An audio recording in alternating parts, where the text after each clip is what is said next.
My fellow Idahoans, I'm speaking to you today because Idaho is facing a serious situation that must be addressed. Throughout the COVID-19 pandemic, as your governor, I have worked hard to protect the lives and critical healthcare capacity for the entire state, while keeping families safe and businesses and schools open. Every decision has been a balancing act, and while the pandemic response has not been perfect, I do believe we achieved a balance. How can we tell? Because we have managed to prevent a crisis in our hospitals.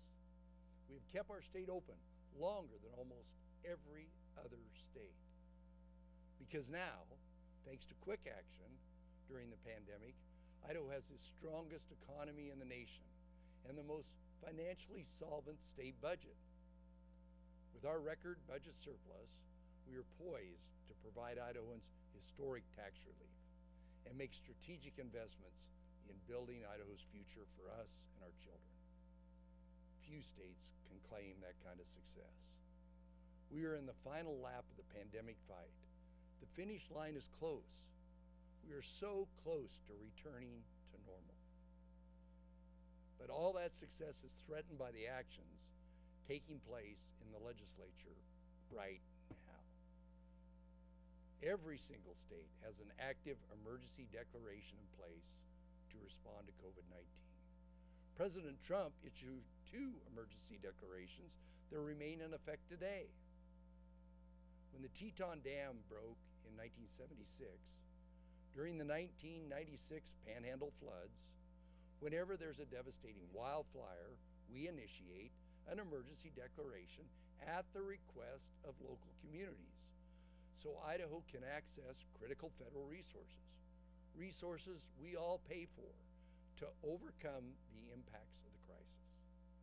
Every time we used emergency declarations appropriately. COVID-19 is no different. An emergency is, quote, a serious, unexpected, and often dangerous situation requiring immediate action. Let me be clear.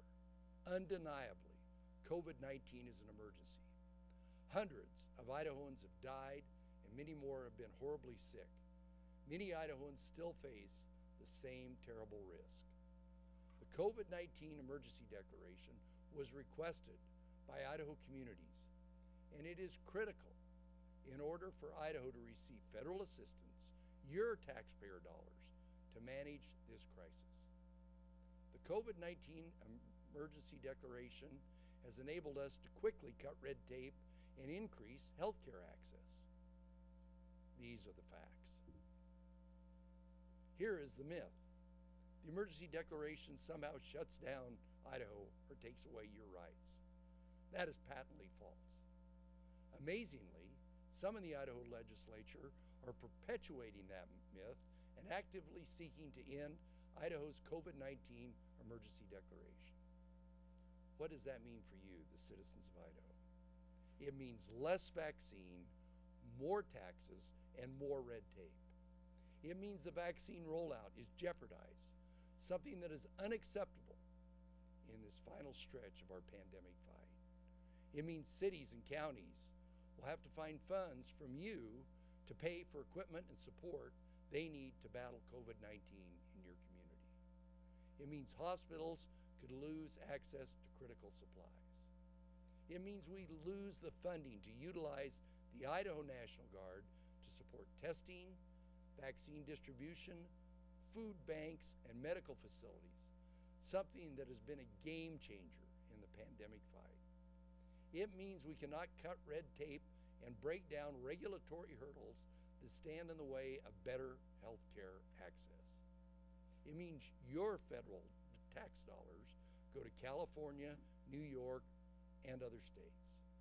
It means this terrible pandemic and the disruption to your lives will be extended, not ended. Some members of the Idaho legislature are seeking political gain by perpetuating this misinformation about emergency declarations. They are playing politics, and unfortunately the loser in this shameful game will be you, the citizens of Idaho. Members of the Idaho House admit they are not sure of the financial impact of ending the emergency declaration. Why then would you move forward with such a damaging move for our citizens, one that will cost Idaho taxpayers tens of millions of dollars? The Idaho Senate has made it clear they understand the importance of continuing to access federal assistance to overcome the crisis. Why then are you intent on moving forward with an action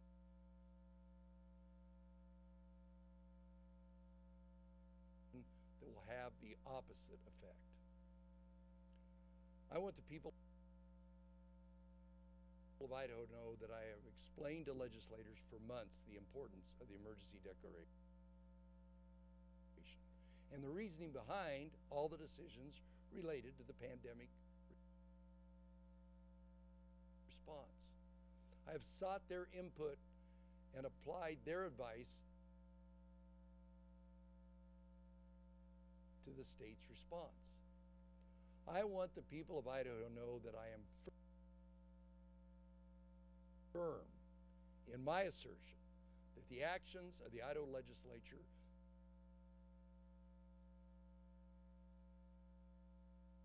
severely jeopardizes our ability to roll out vaccine and bring the pandemic to an end in Idaho. As I have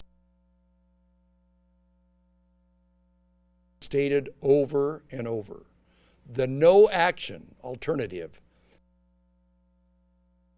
has never been an option. Pretending there is no COVID-19 emergency, as some in the Idaho legislature are doing right now, will have devastating impacts on our lives, our healthcare heroes who are protecting families, and our economy. Those who know me know that I greatly value my legislative partners. Cooperation between the executive and legislative branches is required and expected for those of us in elected office to best serve the people of Idaho. However, the seriousness of this situation demands that I speak up. I believe in my heart that what the Idaho legislature is doing is harmful to our people and wrong for Idaho.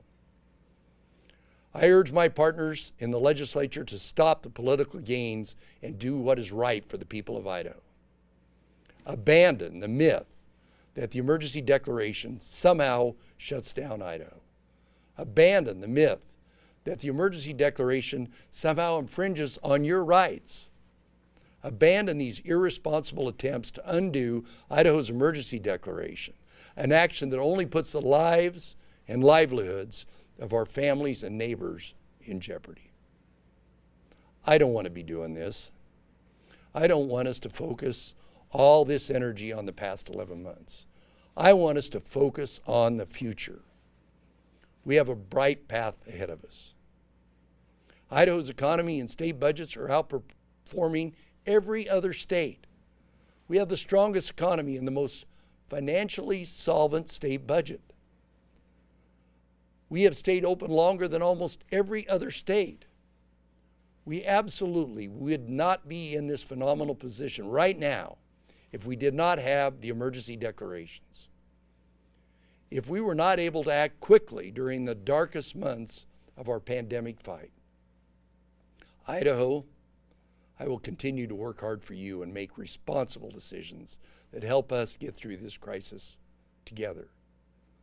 I would like to introduce General Mike Garshek, the leader of our Idaho National Guard, to explain in more details what is at stake if the emergency declarations go away. General?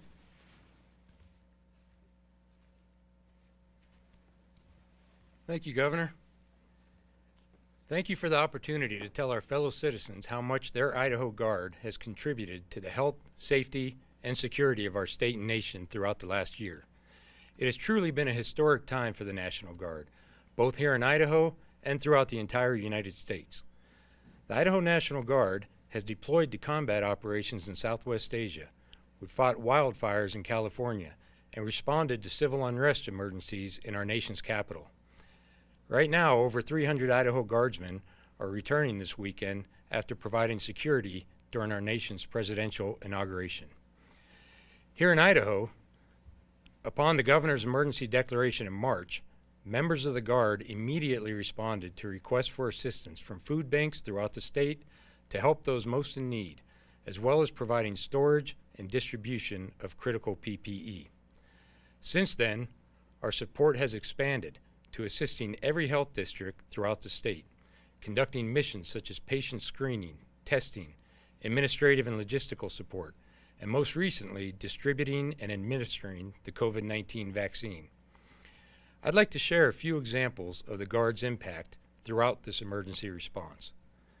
At some of the busiest testing locations around the state, Guard support has helped reduce the amount of time it takes to receive a COVID test by nearly 95%, enabling more people to receive a test safer and faster than ever before. Just in the last month, Guardsmen have facilitated nearly 70,000 COVID screenings and tests throughout the state. Guard support has allowed Idaho's most highly trained and skilled healthcare professionals to focus on direct patient care, while our soldiers and airmen carry out many of the COVID-related administrative and support functions, reducing strain on providers and staff, allowing them to deliver the best possible care to our citizens. As I travel throughout the state to observe your Guard in action, the common message from healthcare providers is that the Guard's support has been absolutely essential in enabling them to provide the necessary care and treatment to their patients. It has literally saved lives.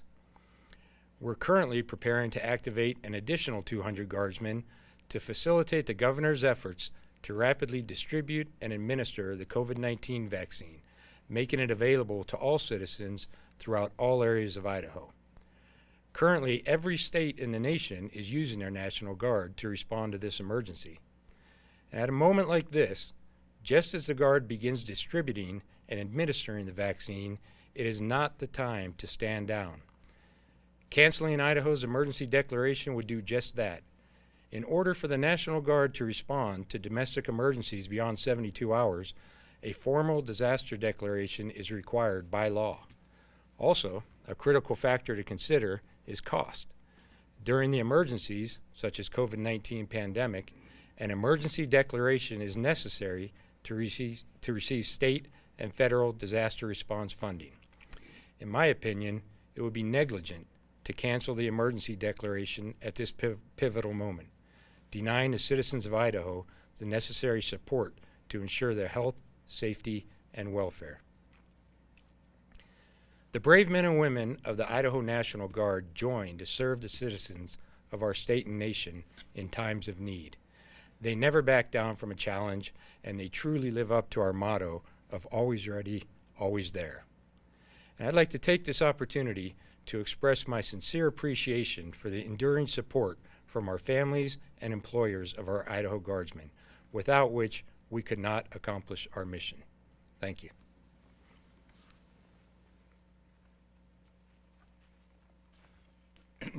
Thank you, General, and please express to all the people on the front line, the Guardsmen and women that are, whether they're in Washington or whether they're out on the front lines or whether they're ready, our sincere thanks.